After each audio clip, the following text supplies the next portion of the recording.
Coming up, Beau the Musical. I think this is a show that is ultimately a story of queer joy and queer redemption that music sets free.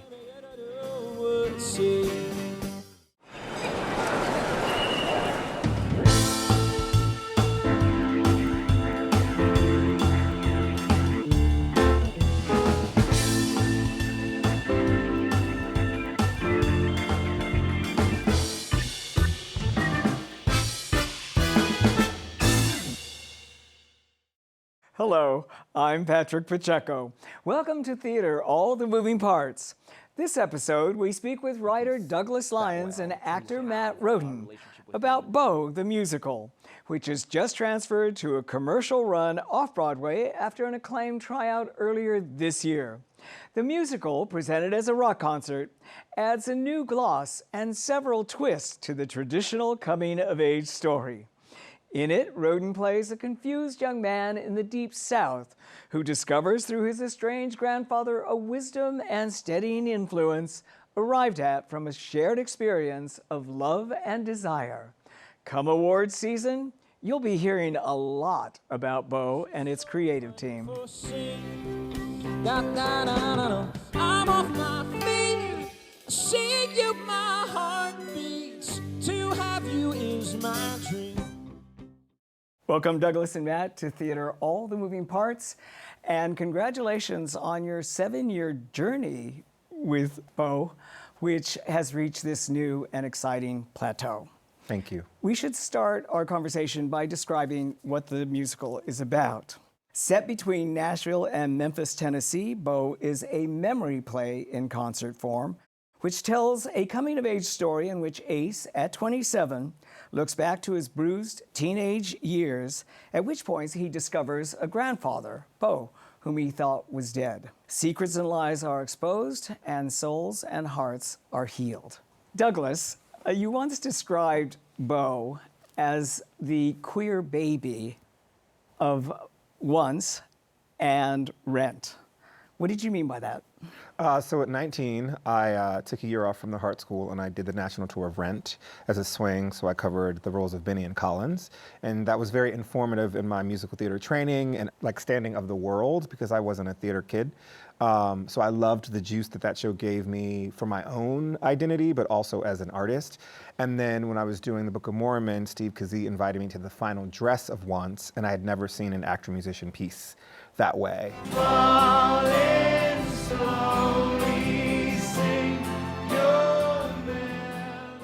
And so when I became a writer, I said to Ethan, my writing partner on this project, that like, I want to create something that has the energy of Rent and what that did for a musical theater generation, and then the brilliance of the actor musicianship of Once.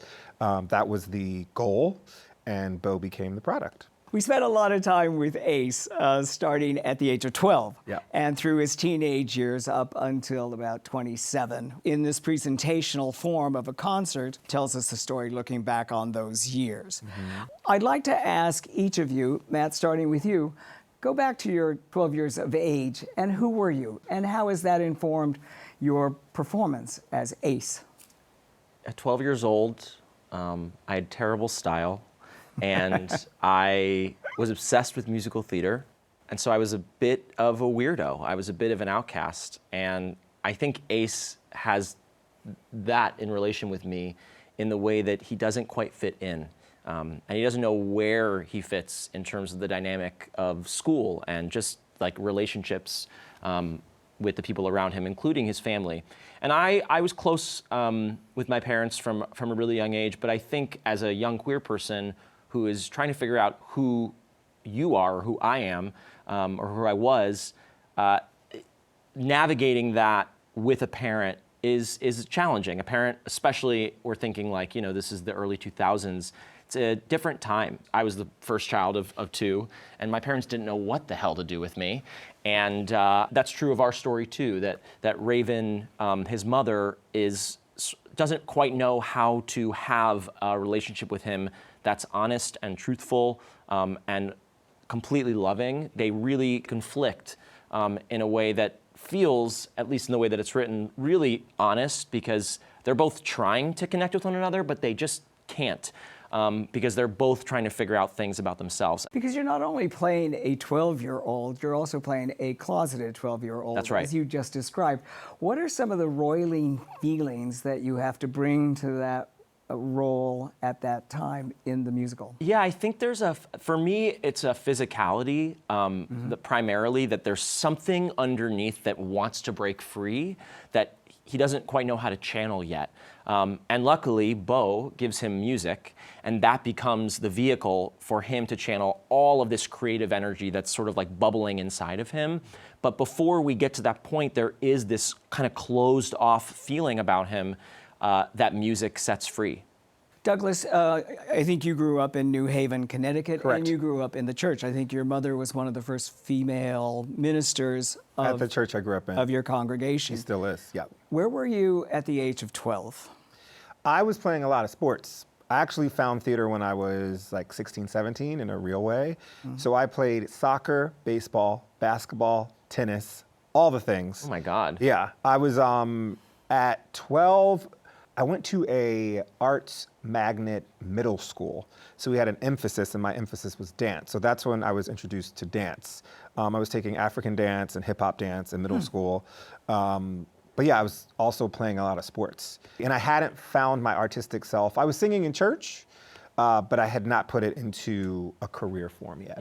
And is that where you got the name Chocolate Hipster? You've done your research. Chocolate Hipster was given to me by Asmaret Gabor-Mikel when I did the Book of Mormon on Broadway.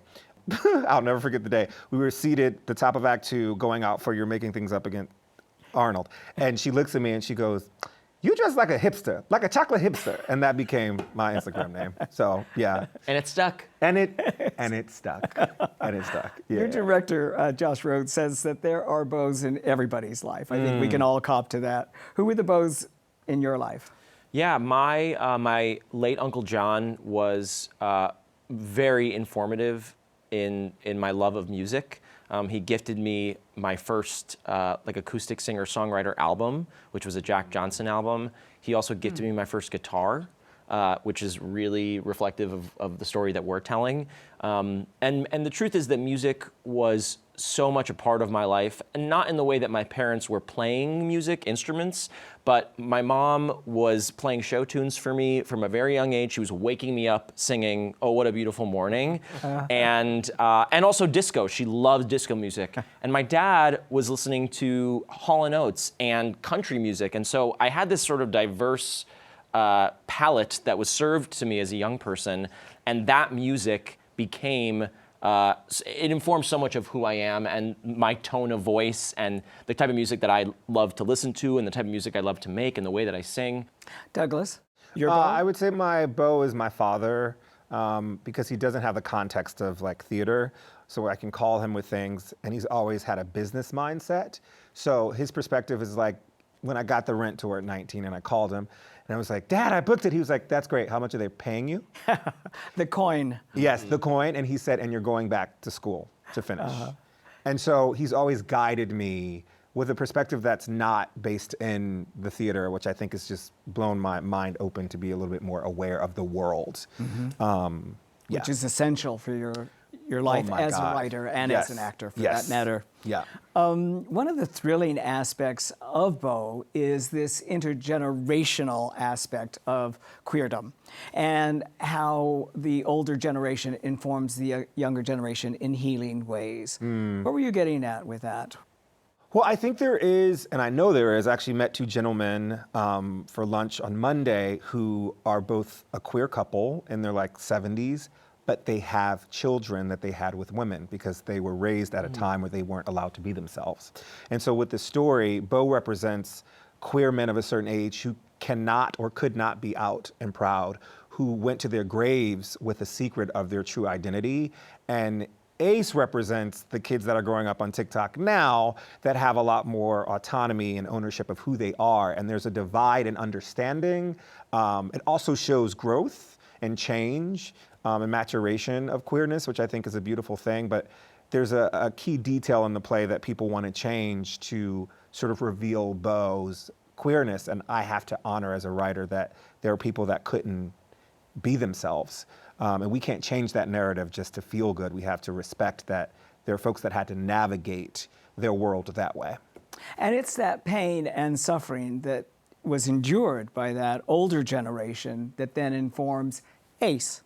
Yeah. In what way did being in this play, for you, Matt, give you a key into that gay history? Man, when we started working on this, when Douglas found me in a hotel in Times Square, that sounds inappropriate, but I was doing. But I was hosting this evening. I'm not sure what show was being featured, but I was hosting this evening of music for a specific cast of a specific show, and I don't remember what it was. And Douglas happened to be there, and afterwards he came up to me and was like, "I have this show. My name's Douglas. I have this show that I think you'd be right for." And sure enough, a couple months later, I was in a rehearsal room, and we were reading the first draft of what this would become. And at that time, I moved to the city at 22 years old, 23 years old, and certainly had an idea of who I was in terms of my own queerness. But so much of this show has informed who I am because I was given permission by Douglas and all the various directors that we've had over the years to bring myself to this role. In terms of the history, it's been an incredible lesson. I mean, getting to do this, I worked on Rent at Paper Mill a couple years ago, and I'm 33 at this point. There's an understanding, right? Like a surface level understanding of what it meant to be queer 10 years ago, 20 years ago, 30 years ago. But when you're working on a piece, you hopefully get the privilege to really dive deep and research and learn.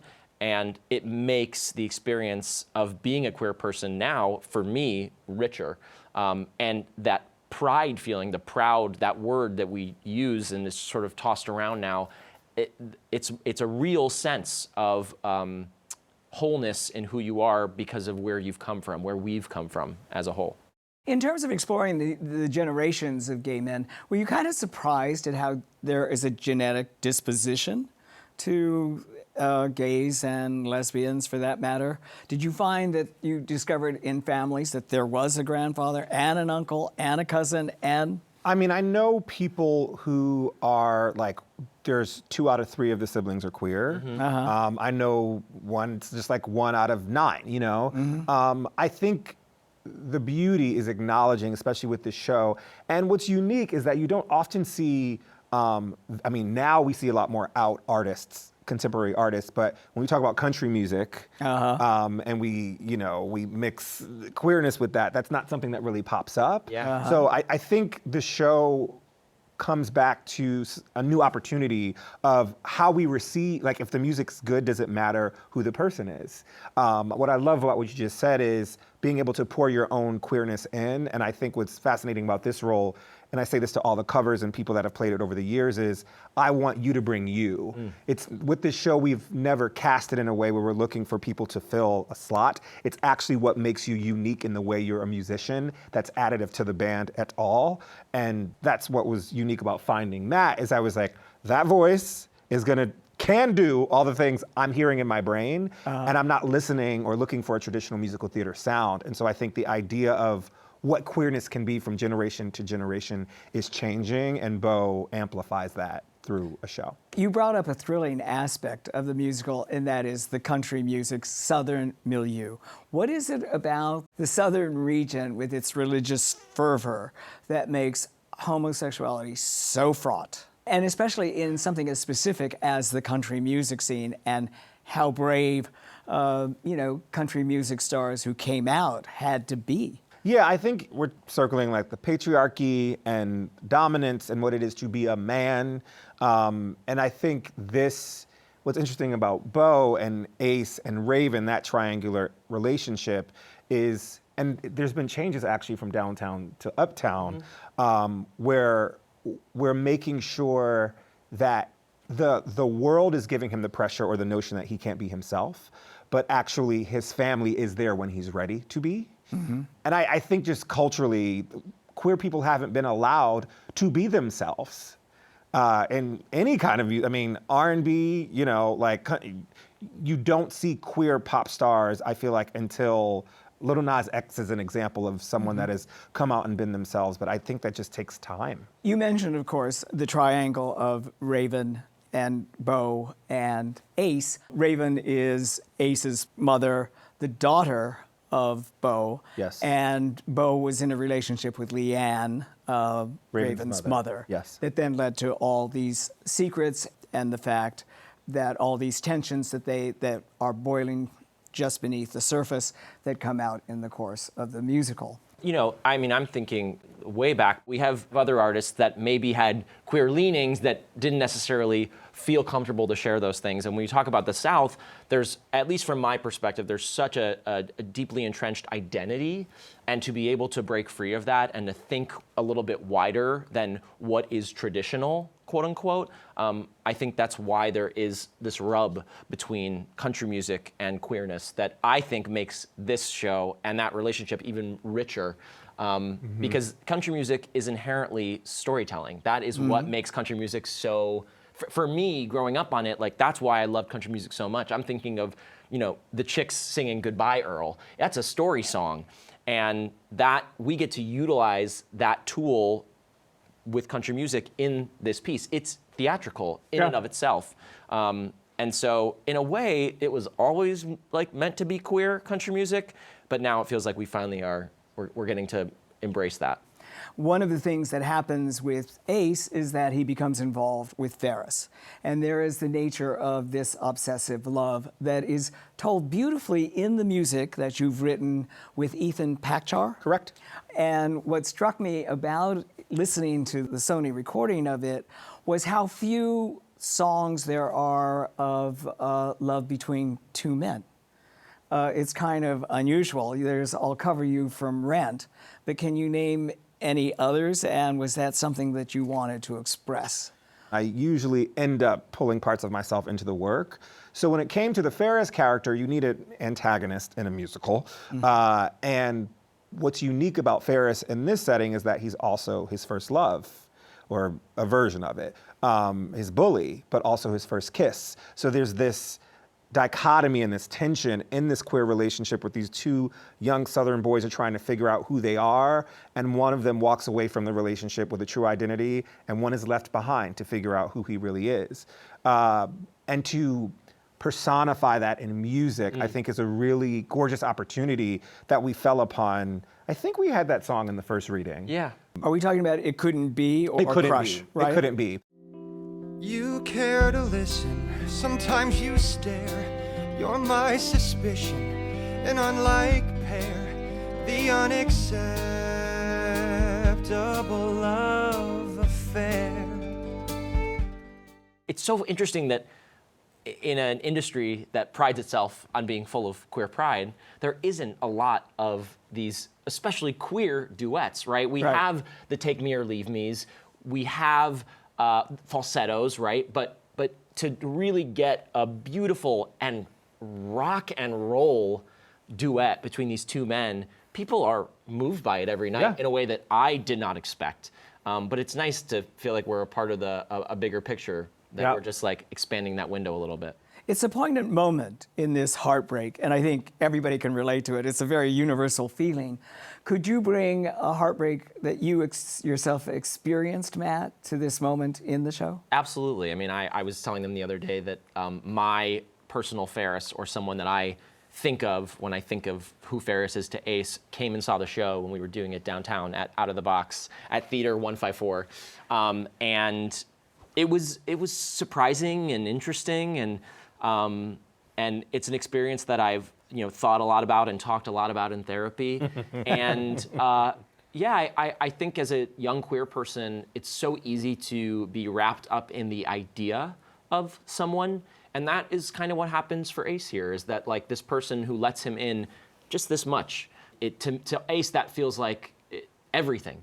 And I felt that way too, as a 13-year-old, as a 16-year-old, that there was someone that I met at overnight camp, right? That who let me in a way that was different than everyone else, and that became an obsessive kind of puppy love infatuation that I don't know necessarily if I would call that now what I think love feels or looks like, but at the time for a 13-year-old, a 16-year-old, that is what love felt like at that moment.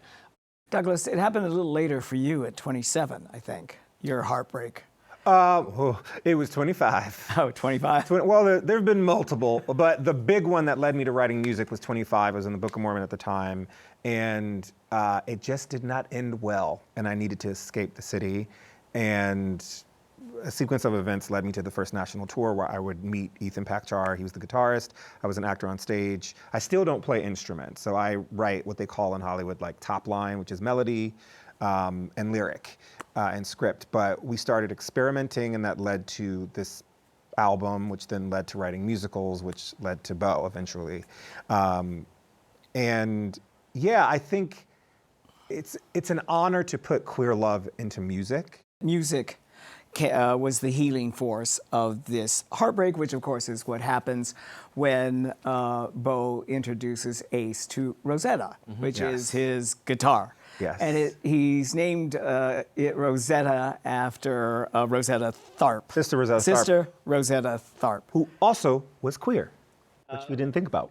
Yes, we did. Yes, we knew completely that. did. We knew Well, that. I mean, I've thought about it, but it really, right. in this conversation, I'm like, oh, she's queer. Right. I So didn't realize a that queer woman. legacy is a part of this. Yes. Yeah. And that must have been a learning moment for you, Matt, in terms of the role that the Big Mama Thorntons and the Sister Rosetta Tharpes, and it's an obscure history to a large extent. A lot of people don't know that Hound Dog was first introduced by Big Mama Thornton. You ain't nothing but a hound. When something around the door. You ain't nothing but a hound dog. When something around the door. And this must have touched you as well. Oh my gosh, I mean, as you get older, as I've gotten older, I should say, I've learned so much about the roots of really all popular music, and how it all really does trace back to primarily Black culture, and Black musicians, and how country came from there, and R&B obviously came from there, but pop music and rock music, like if you really trace the lineage, it all goes back to that. And to have that in this show in the form of Rosetta, and to see Beau's respect for it in that way, I think it's beautiful, and it's sweet that like Beau has this real affinity and love and true understanding of the history of music in a way that isn't surface level. It's deeper than that, and it rubs off on Ace in a really big way.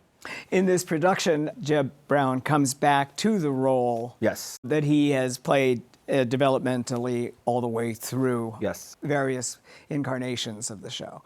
How did you work with Josh, the director, to shape the chemistry between you and Jeb? I don't have to add anything. Like, the love I have for him as a human being, as Jeb Brown, is so deep and so profound.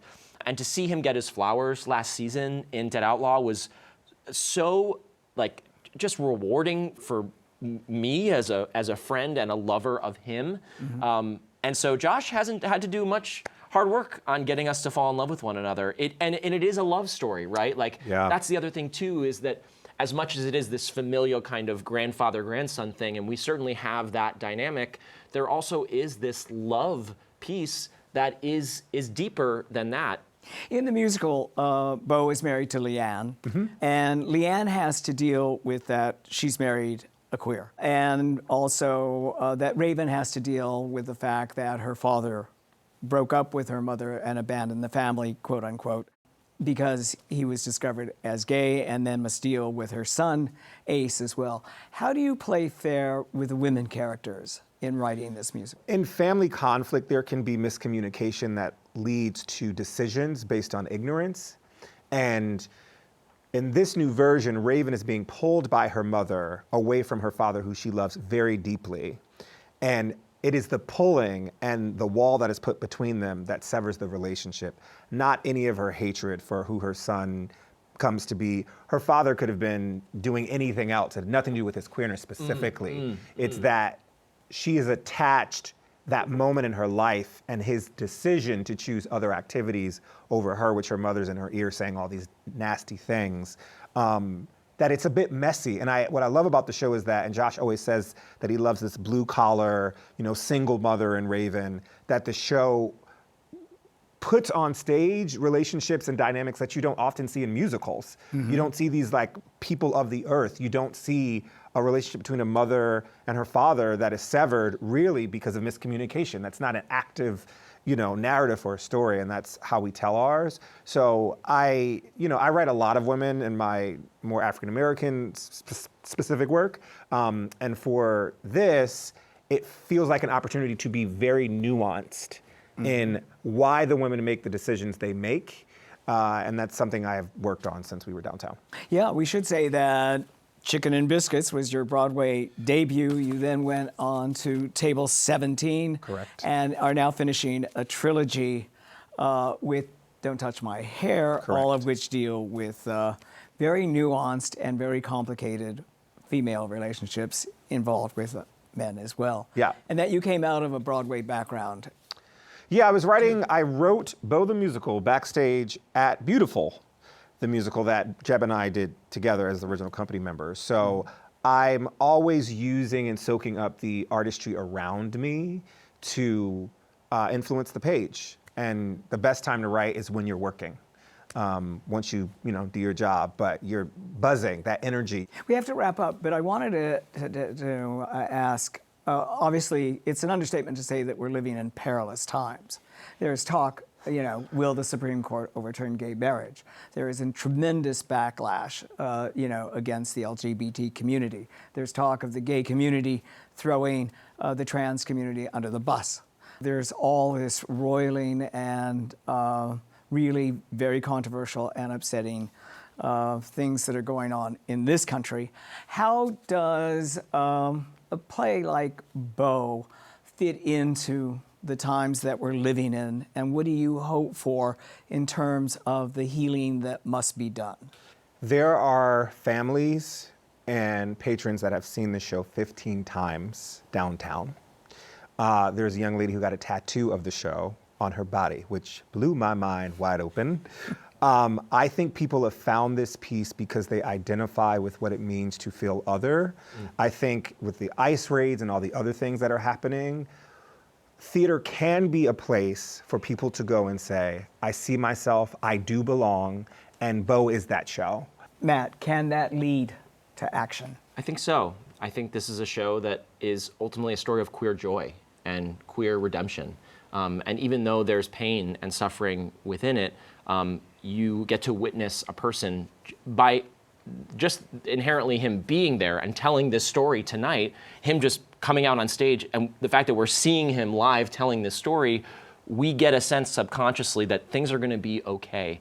And I think my hope is that in seeing that, in experiencing that, and experiencing the music and this story, which is, this production is immersive. You are a part of it. It is not separate from you. There is no fourth wall. The audience is a character in the show, that you give people permission and hopefully the push to step into their whole selves unabashedly and unafraid, and to be able to move through the world with courage. Well said. Yeah. So to coin a phrase, you both have aced it in the show. Love it. We've never heard that before. That's a good one. That's a good one. Good. And in this interview, I thank you for joining us. Thank you so much, and break a leg. Thank you for having Thanks us. so much. And thank you for joining us. We look forward to bringing you more fascinating conversations with creative talents who live and work only to astonish us. Be sure to download the new CUNY TV app to watch all of our exciting and provocative shows, also available on YouTube.